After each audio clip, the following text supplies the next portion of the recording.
I'd rather be smoking weed whenever we breathe. Every time you kiss me, don't say that you miss. What's up, y'all? It's your girl Lady Bree and I'm back with another video. You heard?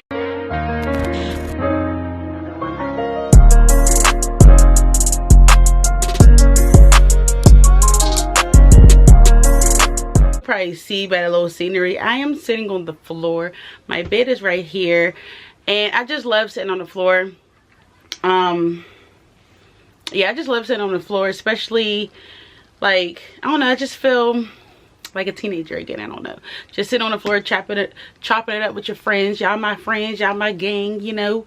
So just sit on the floor just chopping it up with y'all. I just feel like, you know, I'm just back in, you know, high school again, where we're just all friends and just telling our tea.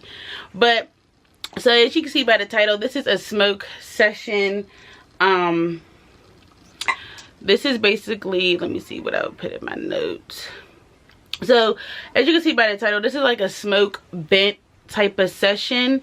And I just want to get like, I just want y'all to get deep with me real quick. Just a real quick. So I put some little notes in my phone of what I want to talk about. Y'all gonna smoke with me, you know. If you don't smoke, pour you up some wine. I don't got no wine right now, but if you don't smoke, pour you up some wine.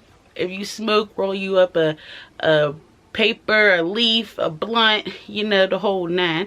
So we're gonna smoke together, we're gonna talk, we're gonna chat it up, and yeah. Drop the roof and let the smoke clear. I got diamonds doing twisted slides in both ears. Dice falling on the Las Vegas strip tonight. Slip that on, I used to fight.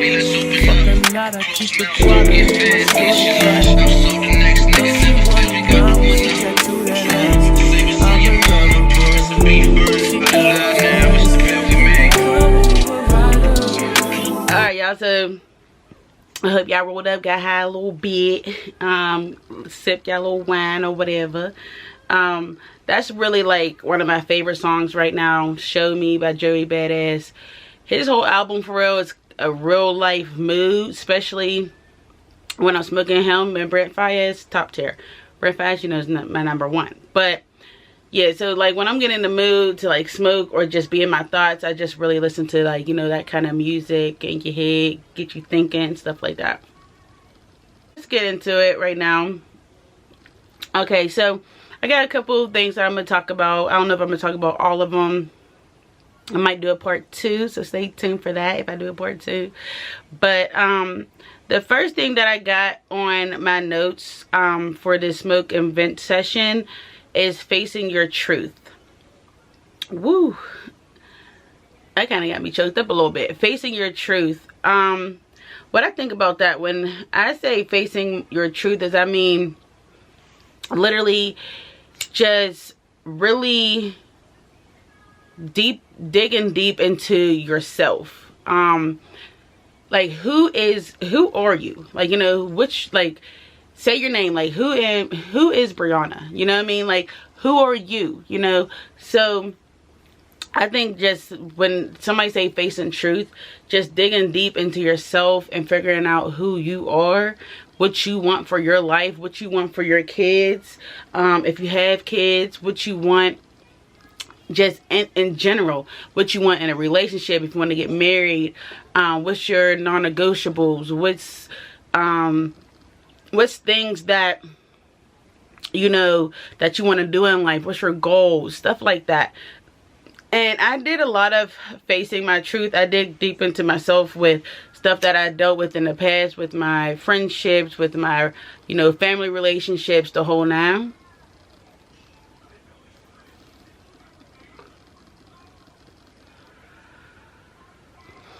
So yeah, so facing my, I'm still in the process of facing my truth.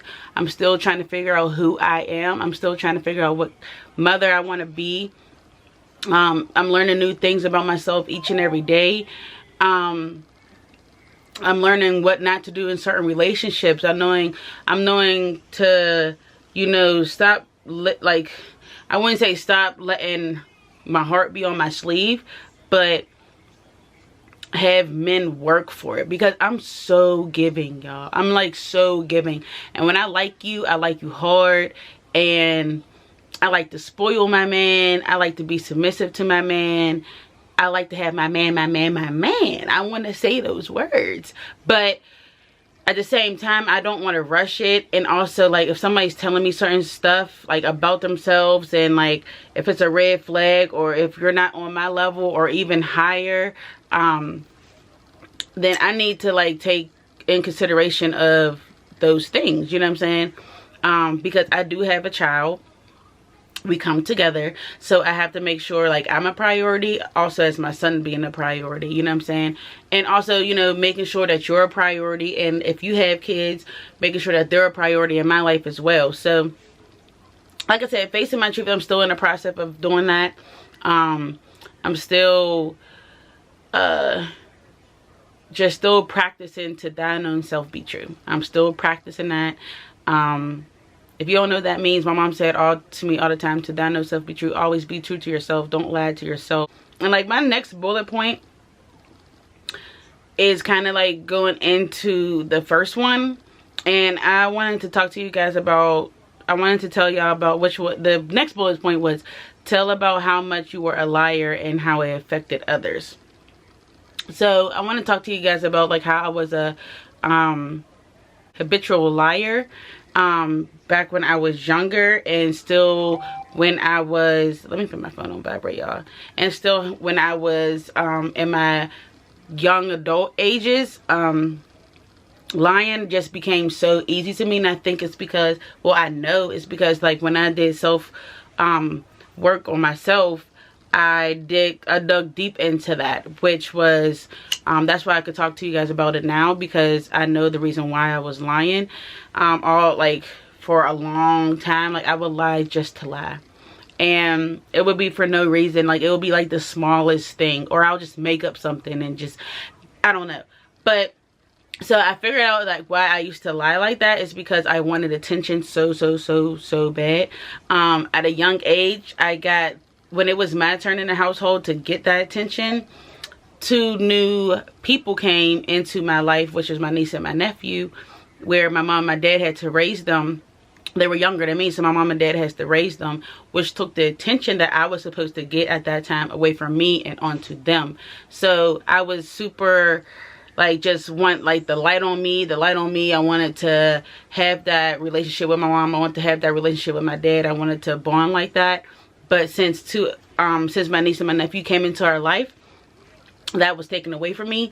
And so I would just lie about, like, stuff that, like, happened and it didn't really happen. I just wanted the story to be more juicier, you know, so you're tuned into myself. So you're tuned into me. And that, like, y'all, it got so bad to where, like, people would not believe me. It started to get so bad where my mom didn't believe me, my sister didn't believe me, nobody believed me, my friends didn't believe me.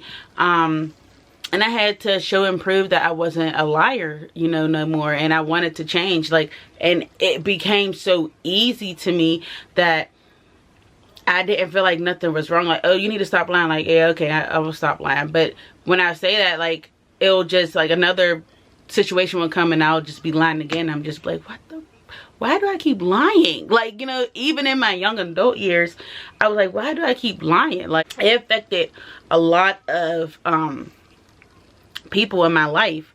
It affected a lot of my relationships. It affected a lot of my my relationship with men, because I would just lie and lie and lie and lie and lie, and they'd be like, what are you lying for? And I'd be like, I don't know. It's just like, it's just so easy. I just do it. It just affected a lot of, like I said, it just affected a lot of my relationships. It affected a lot of my family relationships, and I had to gain that back. And it was hard to gain trust back from my family members, let alone my friends as well. And once I got that trust back, I didn't break it anymore. Like, I was 100% honest with them. Even if my story was boring, I still would tell it. You know, I would just tell the boring story or whatever. I ain't gonna make up no extra story on what happened, on damn well it didn't happen. And as time went on, it just got easier and easier just to sit up here and tell the truth. I would start to believe a lot, and I would just be, it would come so normal that like I would remember it too. Like it was that bad. That bad, y'all.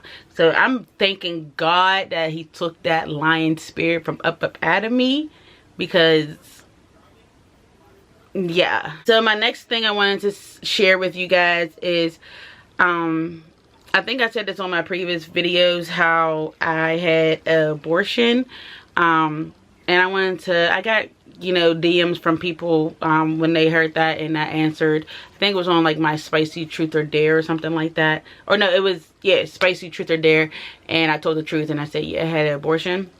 So I wanted to, you know, come on here and talk to you guys about that, how it affected me and how it affected others. I had an abortion, two, actually. We're going to be honest here. I had 2 abortions, and it was hard. And the crazy part is it happened like, it was like 1 year it happened, and then like the next year it happened around the same time of the year before. And I was like, once the second one happened, I was like, I'm back in this situation once again, same time frame of last year. Well, the year before. I don't want to say last year because it didn't happen last year, but the year before. And this is ridiculous. I can't, you know, keep being irresponsible. I can't keep being irresponsible. And I told myself that I would never have an abortion. I told myself I didn't believe in them. Just from when I was younger, I like watched like videos. My mom would like let us watch videos of like abortions and stuff like that. And so I grew up to believe that that it was wrong to get an abortion, which it is wrong. But also, you never know what you will do when you're put into that situation. And the first time when I had my abortion, my first abortion, I was scared shitless. I was embarrassed. I only told like a few friends and the guy that I was, you know, was having sexual intercourse with. And you know, he was like, well, what you want to do? And I didn't want to. I knew for a fact that when I analyzed the whole relationship, I didn't want to have a family with that person at that moment, because of where his mind frame was and where my mind frame was, and how he never met like my parents. And I just didn't want that to happen. Also, I didn't want to repeat the same kind of steps with my first child. Like I want to be married. I want to have both parents in the household this go around. It was just a hard thing for me at that time. And at that time, my sister going through stuff with my nephew, and like it just kind of like hit home for me at that point in time. And I cried. I went back and forth on my decision. When I finally made my decision, I was okay. I think I was just content with it. And then once I, you know, did the instructions on to pass the baby,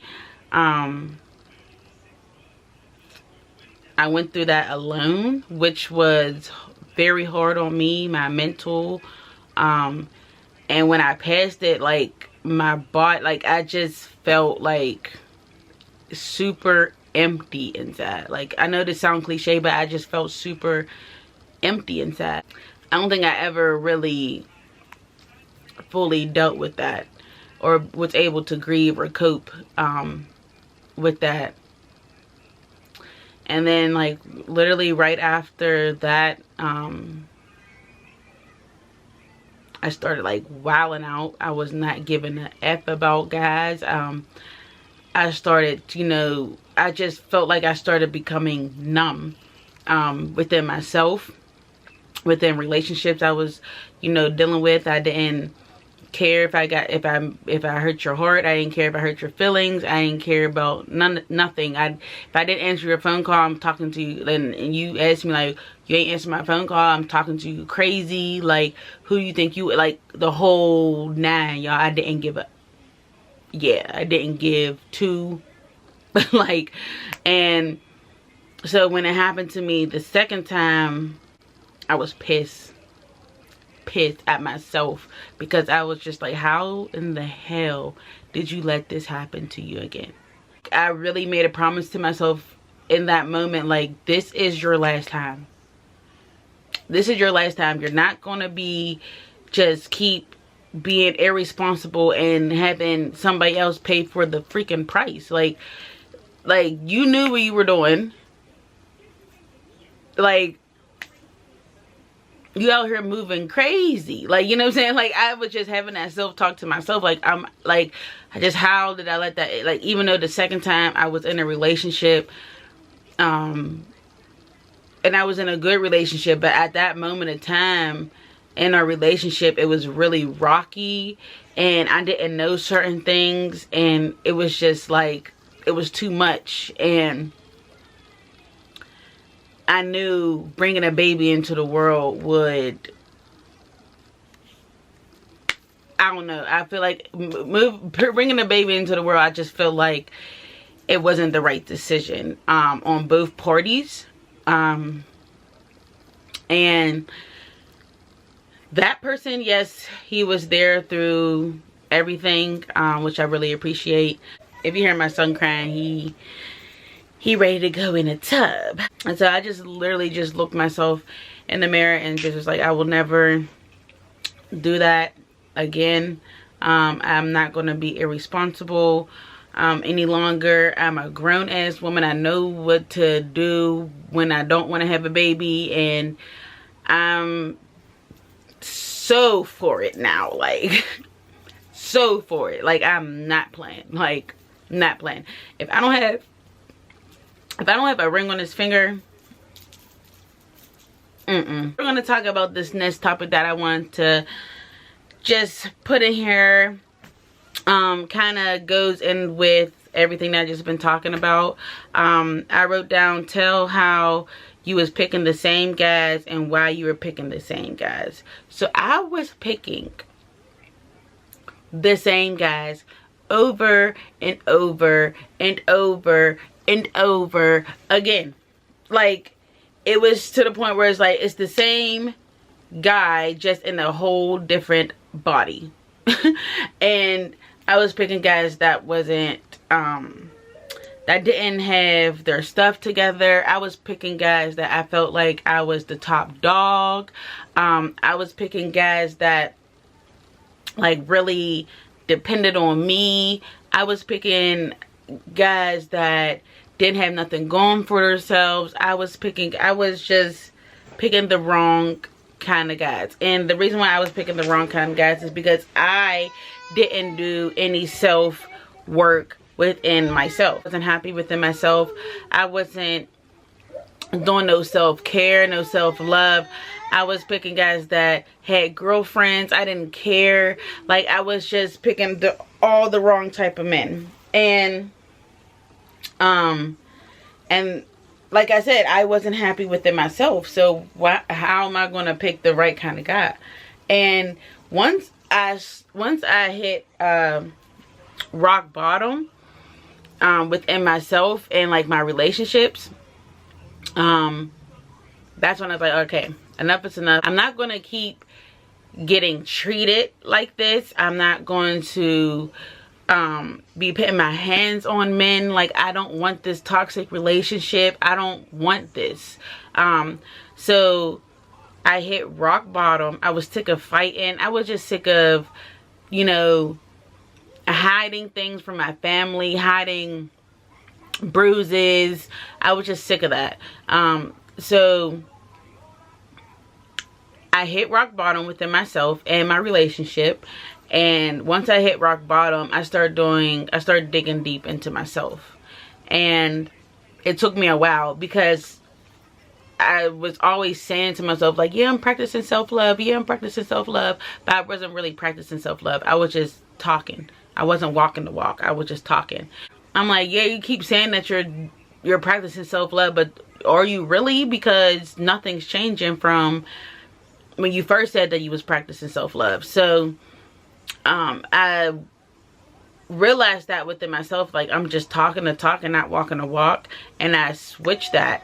And once I switched that and actually started practicing self-love, like taking care of my skin, taking care of my appearance, doing it for myself, taking care of my son,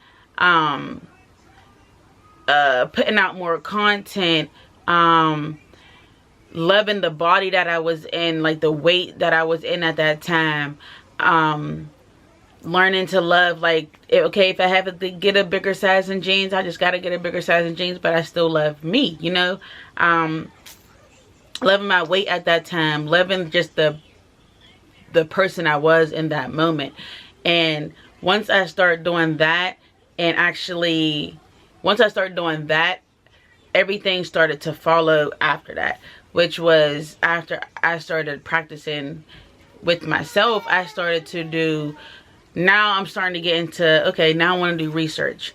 Now I want to do research on how to have a healthy relationship. I want to do research on how to have a healthy co-parenting relationship. I want to do research on how to get out of depression. I want to do research on self-love. I want to do research on all that.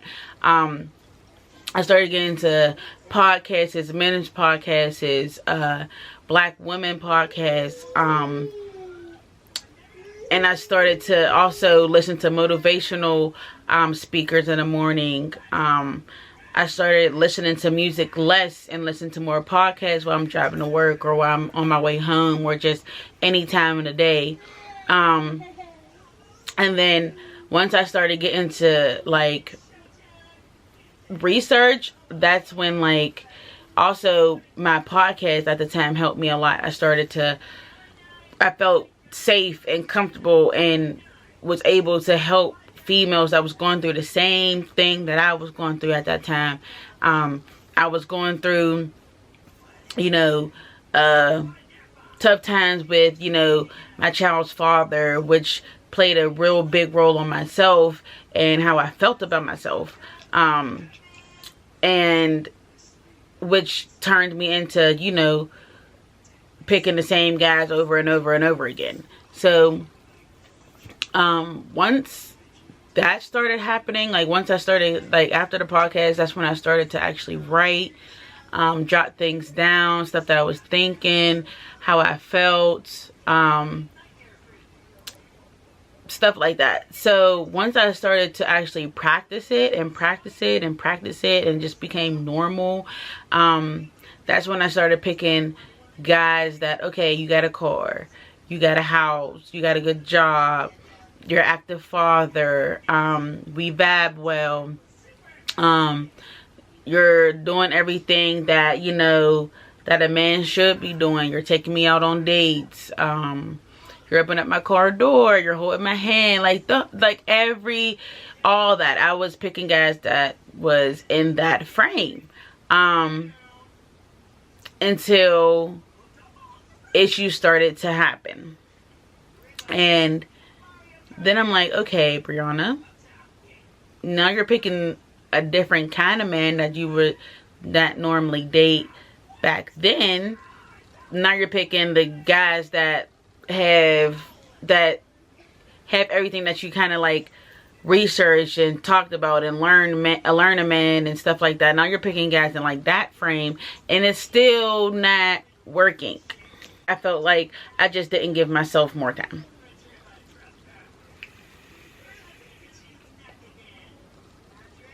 to heal. I feel like I didn't give myself enough time to actually just sit within myself and nobody else, not talking to nobody else. Just give myself time to sit within me, like just sit quietly within myself, which is the scariest thing to do in the world. And right now I feel like God is giving me, like right now at this moment, March, what day is it? March 14th, 2023. God is literally showing me that I just really need to sit. I really need to sit, and I need to sit still. And it feels good. It feels so good. Like, it feels so good to just sit within myself and sit still. And that's another reason why I wanted to sit on the floor and talk to you guys, because I just feel like it's just, you're just sitting in, like, within yourself, within your thoughts and everything. And so I'm going to get kind of off track real quick. Like I said, this is a smoke and vent session. So today, March 14, 2023, probably 3 or 4 weeks back now, I got surgery. I told you in my last vlog that I got surgery, and I sat in the house for 2 weeks, but I was accompanied by people. People was coming over to visit me. I had my sister over here, I had my niece over here, I had my nephew over here, I had the person I was dating over here. So I was accompanied by people, so I actually didn't get the chance to actually sit within myself in the time frame where I was on bed rest. So God really showed me, okay, like it's your time to just sit within yourself. Right when I got surgery, right after, a little after I got surgery, the guy that I was dating had to discontinue us because of just certain things that he was going through, and I respected it, and I learned from I learned from my mistakes and my previous relationships, that if a man tells you that he cannot, ladies, if a man tells you that he cannot do this, if a man tells you that he gotta go and he gotta figure out his shit, if a man tells you that he can't be there, if a man tells you that, let that man go. Let that man go. Even though if it hurt, it sting, like you cry, like all that, even if you do all that, let that man go. At the end of the day, let him go, because at the end of the day, it's going to hurt you in the long run, and it's for surely going to hurt you in the long run, because now you're growing resentment. Now that man is growing resentment towards you because he told you, like, I can't do this right now. So now you're trying to like force it, and he's going to grow resentment towards you because he told you I can't do it right now. Now you're trying to force me, you know what I mean? So now I'm mad at you, but I'm mad at myself, but I'm mad at you, you know? So then it's going to cost the cheating. It's going to cost to, you know, you not having that healthy relationship. It's going to be toxic. Y'all not going to be communicating because he's not there mentally. You're not there mentally. It's just going to cause hectic in your relationship. So if somebody tells you that, whether it's a man or a woman, if somebody tells you that, let that person go. For your own sake, let that person go. And so, back to what I was saying, I let that person go. Like I said, another probably sign from God. I let that person go, and when I let him go, yes, it stung. Yes, it, you know, I went through all like the normal emotions. But also I was grateful because it was honest. I was grateful because I respected the reasonings, and I was there before, and I just remember it, like, okay, don't make that same mistake. So once that part of my life was out of my life, today, like I said, March 14th, was the day that I had to turn in my license, because I had I have a DUI, and my license is getting suspended for 2 months. So another sign from God, to where now I'm taking this time to where I'm not breaking the rules. I'm not gonna, oh, it's only 2 months, you could drive, just don't get caught, you know. No, I'm not risking it. I'm grateful that I only got 2 months and not a damn year. So I am taking precaution on everything. It's not worth it. It's not worth my license. It's not worth, because how I move around is how my son move around. So I got priorities. I got stuff that I have to, yes Bubba, yes Bubba. My son is my top priority, and I will be you done? Come on, say hi. Hi. Go ahead. So like I said, my baby is my first priority. And I'm not gonna be driving for 2 months. I told everybody, like all my friends, you're more than likely to slide on me. You're more than likely to come take a shot with me at home. You're more likely to come visit me, eat with me, you know. But whether if it's work or picking up my son from school, I'm in the house. Okay, I'm in the house. And shut mommy's door. Okay, shut mommy's door. So I'm in the house. Like I'm not playing no games. And plus I get my license back top of the summer, baby. Top of the summer. I'll be back. We'll be back. We'll be in the pool. Yeah. So I just really thank God. I praise him every single day. I pray to him every single day. And I just can't be more grateful than I am today. And this is just God is just telling me, I just need to sit still. I need to sit still, listen to him, focus on me and nobody else but myself and my son and myself, and just live in this moment. And so we're also, my son is like very clingy at this point in time, as you can tell. I can't even finish a video without him being in the camera. And so he's very clingy to me in these times right now. So just being at home with my son, potty training him, being at home potty training him is just like something that me and him both need. And so I'm just grateful, and I'm super excited for what's going to happen in these next 2 months, to myself, to my spirit, to my son. I'm just super excited to what's going to happen. I'm just so excited to just be in the house with my son and just learning him more, teaching him more, just being present. And it's just me and him. This is something that he really needs, with just being here with mommy and mommy with baby, right? Say right? Right. So yeah, y'all, so the next couple of videos is definitely going to be like in the house stuff. I'm sorry to bore y'all. If it's going to be boring, let me know some content that y'all would like to see. I definitely will be in the house, or doing cookouts or something like that, having friends over. I'll definitely, like, you know, do some videos with them, but more than likely all my videos for the next 2 months is going to be in the house, unless I'm going outside and somebody's picking me up. Now that's a different story.